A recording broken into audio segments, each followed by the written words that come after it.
Hello and welcome to this tutorial. In this video, I'm going to show you how you can add money into your Binance via a debit card.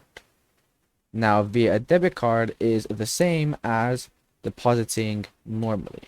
If you're watching this video from your phone, this works on the application the exact same way. So if you're on your phone, your iOS, your Android, or you're on your computer, everything works the same.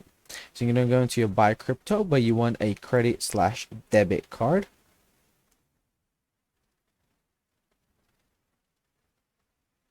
Then you're going to put how much money you want. So let's say you want 15.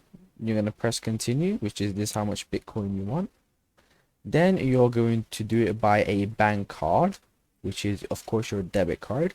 Then you're going to add in your debit card, which is the full 16 digits, your expiration date, and then your name, and then the 3 security digit code. And then that way, that is going to come through into your Binance account, and that way you have just added money into your Binance or your Binance application via a debit card. Thank you so much for watching. If you enjoyed, please like and subscribe, and I'll see you soon.